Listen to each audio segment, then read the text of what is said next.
की जय, मदन गोपाल की जय।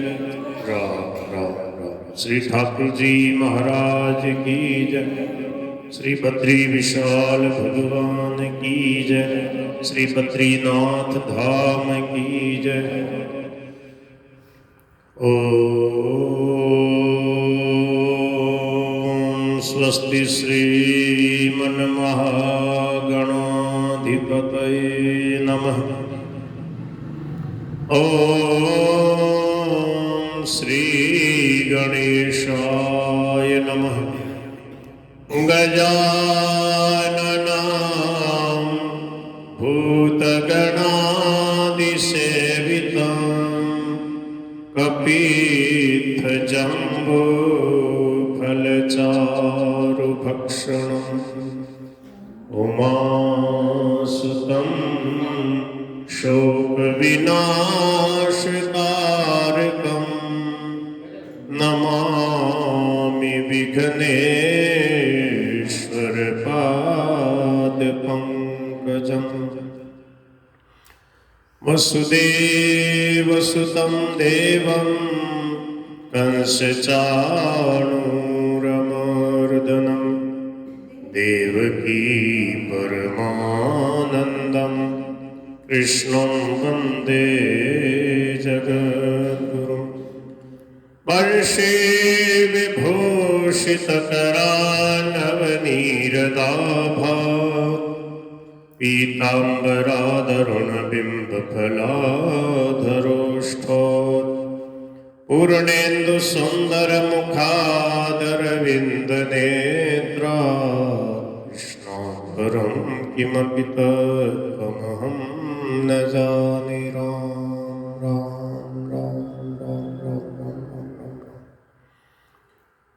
भगवान के चरणों में सादर प्रणाम। प्रभु के सभी प्रेमी भक्त संत महात्मा ऋषि मुनियों को सादर वंदन। श्री ठाकुर जी को सादर प्रणाम। शंकर भगवान, श्री कार्तिकेय स्वामी, गजानंद भगवान, नंदीश्वर,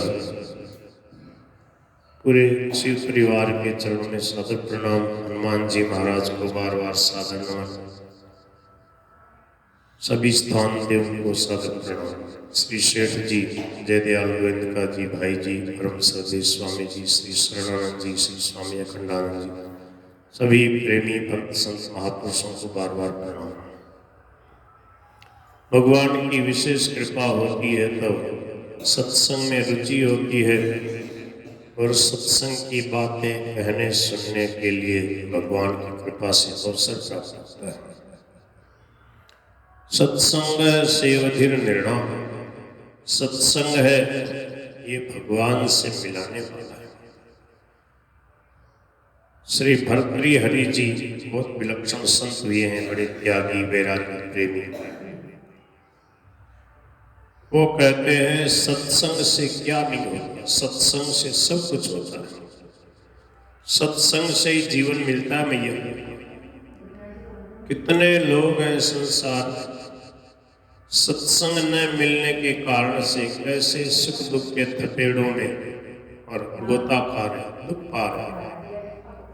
छोटी छोटी अपनी मांग को लेकर, संसार की अनुकूलता को लेकर कितना समय लगाया जा रहा है। करोड़ों रुपये खर्च किए जा रहे हैं, अरबों रुपये खर्च किए जा रहे हैं। हजारों लोग उसको दिखा रहे हैं, लोग देख रहे हैं, खेल तमाशे में समय जाए। लाखों लोग देखते हैं खेल तमाशे में, मिलता क्या कुछ नहीं। हार हो गई, जीत हो गई, कितने बार हो गई, कितने बार नहीं हुई, मिला क्या कुछ नहीं। भूल भुलैया है। तो सत्संग के बिना कोई जीवन नहीं। भगवान श्री कृष्ण ने उस समय द्वापर युग में कह दिया था मैया, बोले हजारों मनुष्यों में कोई एक मेरी तरफ चलता और उन चलने वालों में भी कोई एक मेरे को तत्व से जानता है। हजारों में एक तो चलता, लगता है भजन, सत्संग में जाता है, भगवान का नाम लेता है, भगवान को अपना मानता है और उन भगवान का भजन करने वाले साधकों में कोई एक मेरे को तत्व से जानता है। इसका मतलब भगवान की प्राप्ति दुर्लभ नहीं है स्वामी जी, भगवान की तरफ लगने वाले कम है, लगन कम है उस तरफ, संसार में ही रचे बचे। सेठ जी कहते थे भैया, ये श्लोक बोल के हमने केसट में सुना सेठ जी के, बोले एक प्रकार से भी उस समय के बीच के माय भगवान द्वापर युग में ये बात करें, जबकि भगवान साक्षात प्रकट रूप में विराज रहे थे, और उस समय कह रहे हैं कि हजारों में कोई एक मेरी तरफ चलता है, उन चलने वालों में कोई एक मेरे को प्राप्त करता है।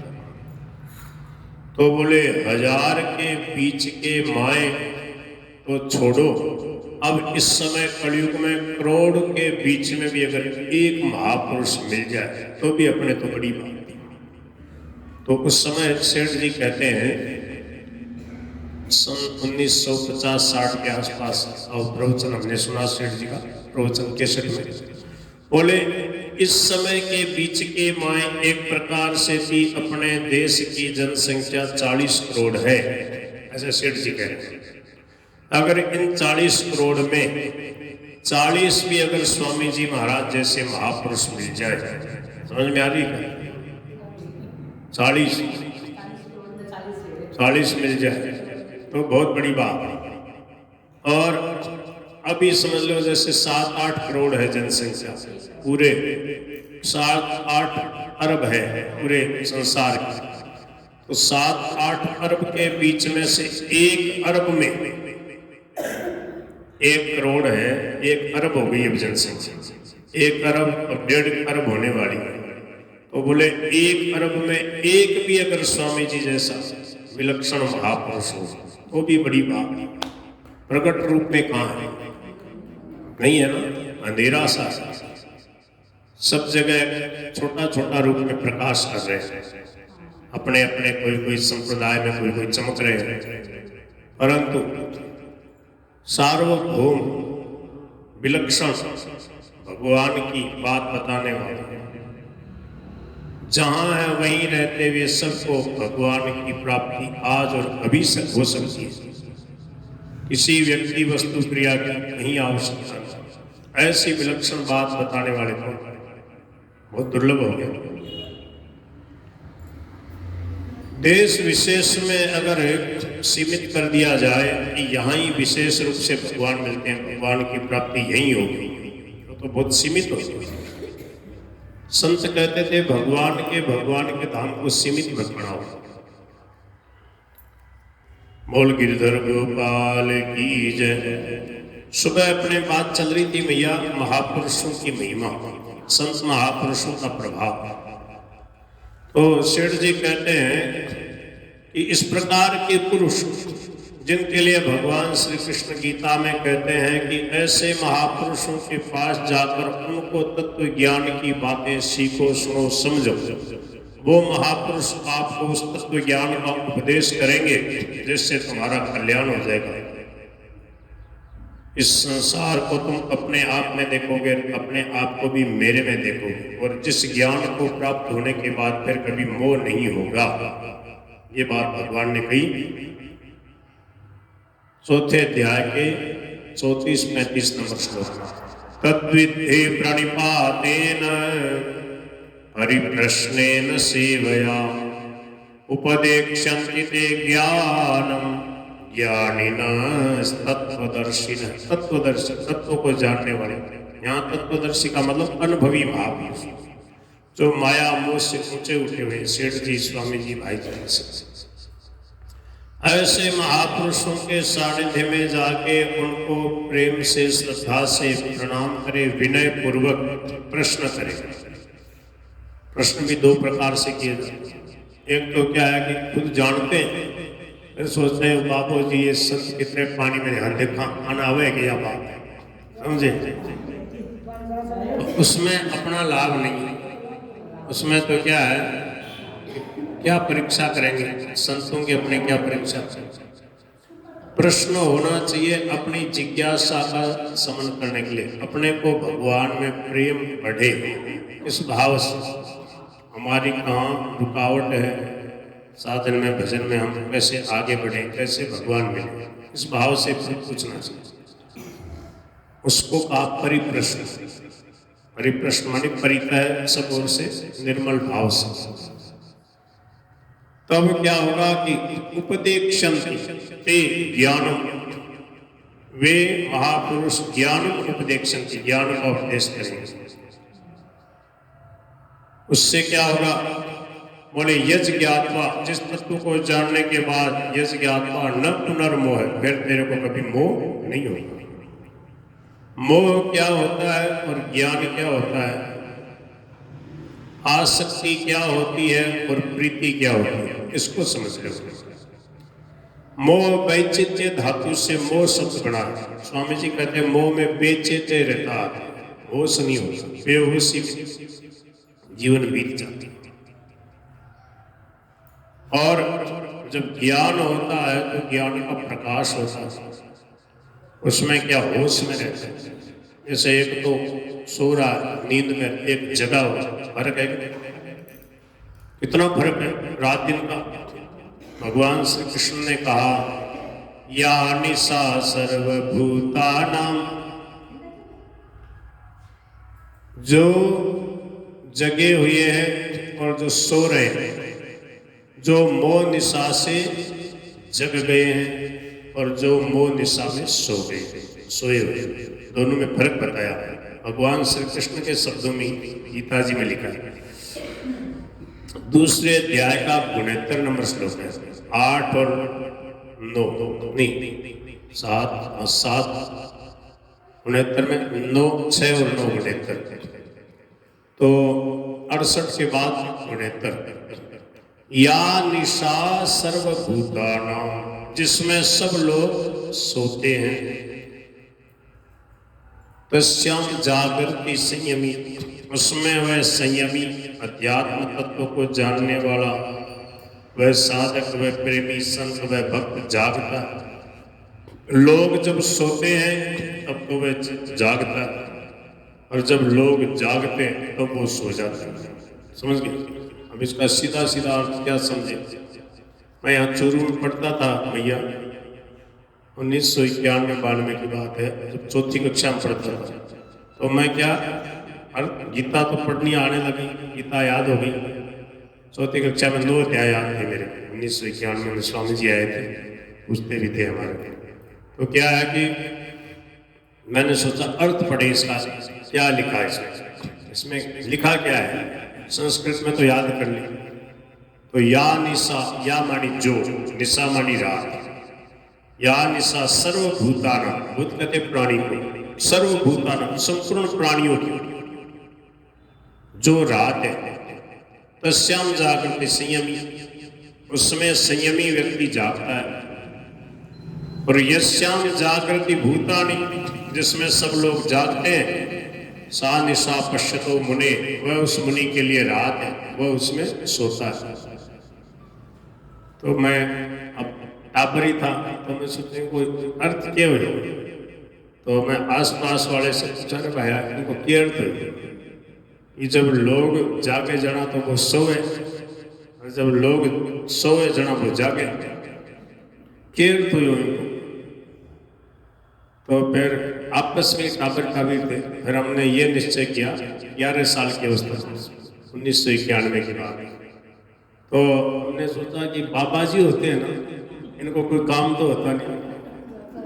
तो क्या है, जब ये लोग जो है संसार के लोग जाके जाना में रात में तो भजन करें, राम राम करें, और दिन में ये लोग काम धंधा में लगे रहे जाना, बाबा जी तरना आगे सोए, कोई न फैक्ट्री न कोई दुकान, क्यों? ऐसे सीधा सीधा अर्थ निकल, यही अर्थ होगा। और ऐसा ही मानते रहे कई साल तक, चलो यही अर्थ होगा। क्यों? एक प्रकार से ठीक भी है, आप बच्चों के हिसाब से ठीक है कि जब सब लोग, पर ये बात बाद में सोच, थोड़े और बड़े हुए तो सोचे नहीं भाई, बाबा जी भी जो है रात में मान लो जगेंगे 12-1-2 बजे भी जगेंगे, पर दिन भर थोड़ी सोएंगे, दिन भर कैसे सोएगा? और दिन में तो भजन सत्संग करते हैं। तो मैंने कहा भाई ये बात तो बैठी, पूरा अर्थ समझ में नहीं है।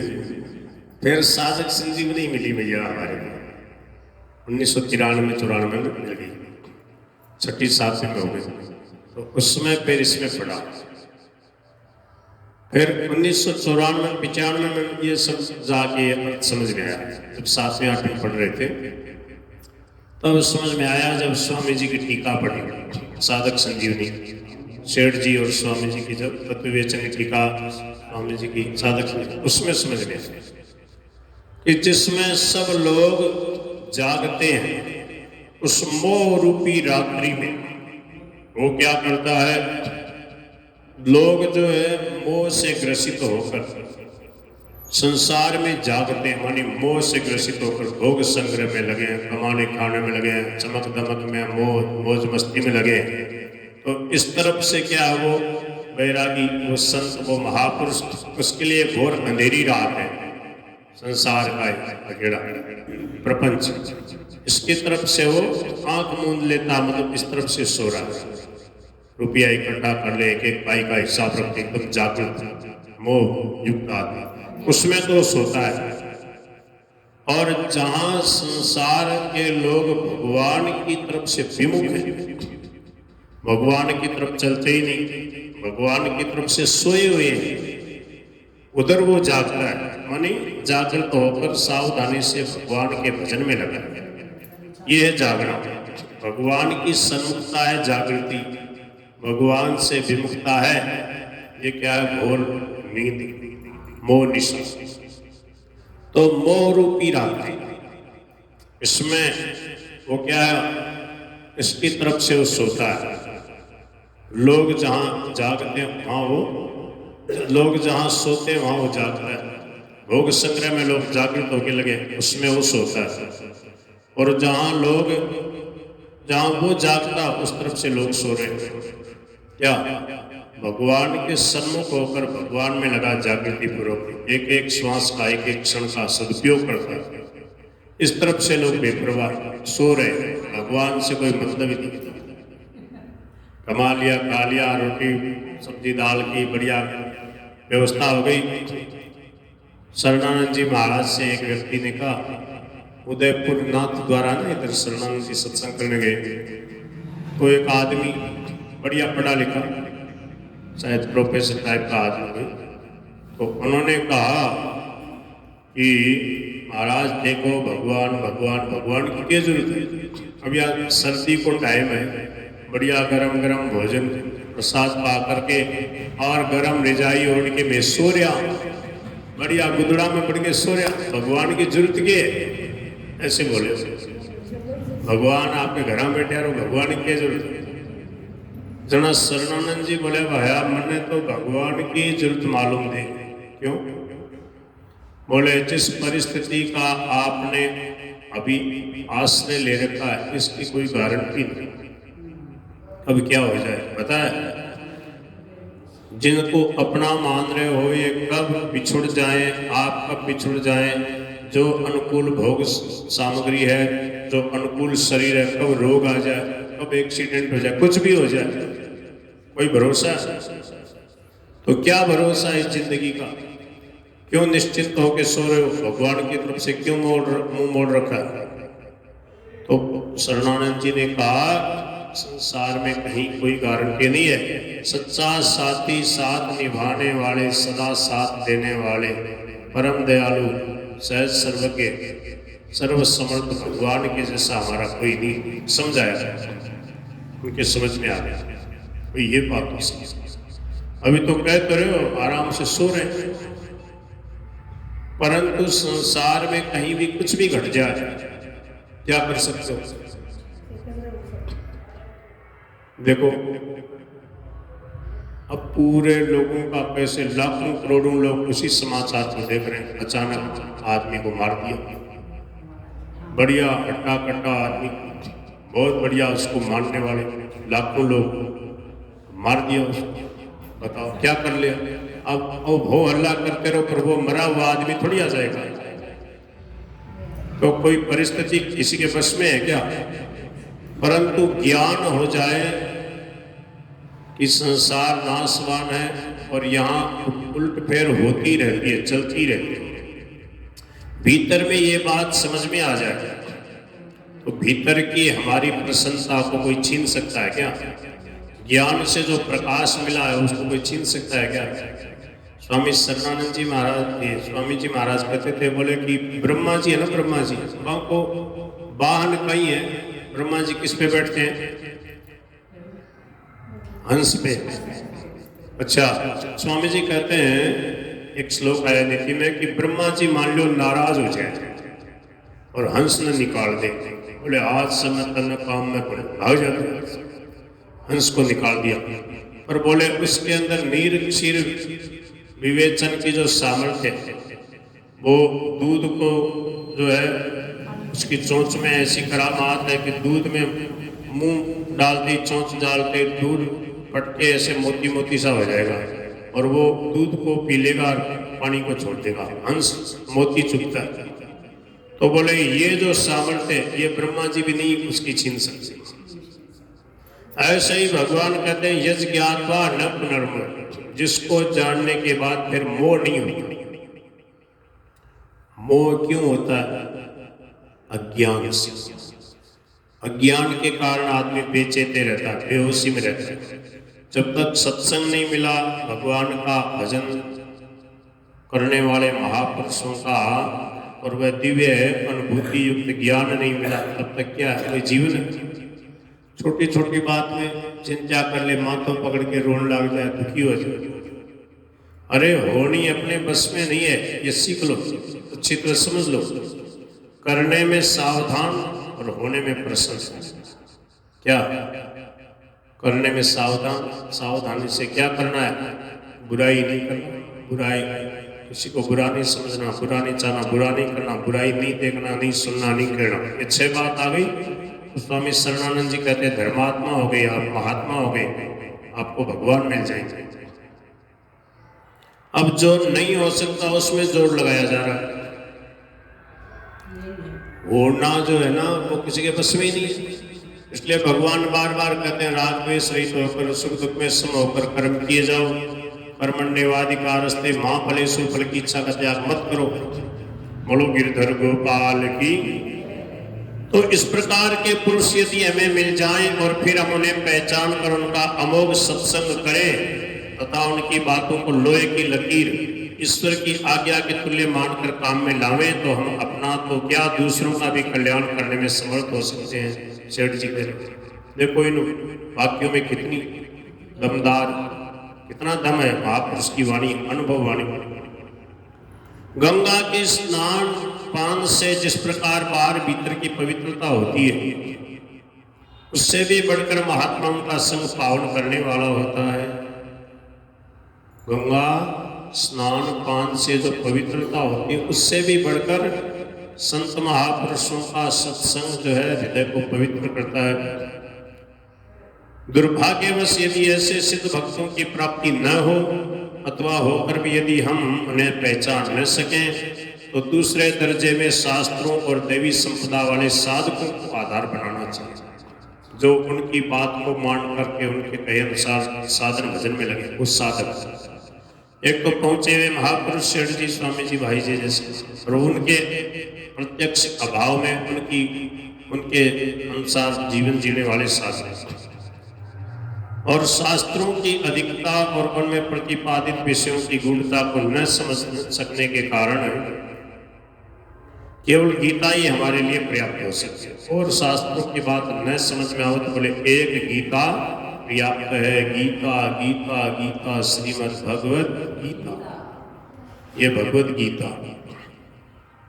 तो कह रहे हैं सब शास्त्रों का इसमें सार भर दिया भगवान ने।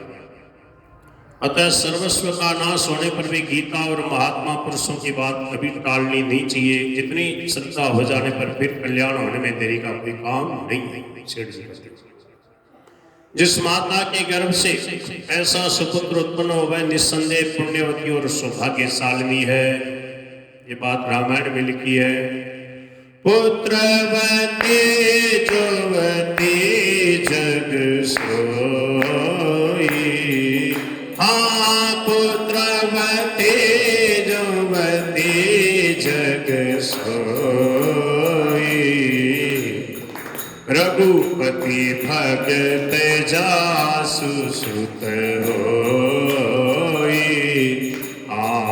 रघुपति भगत जासु सुत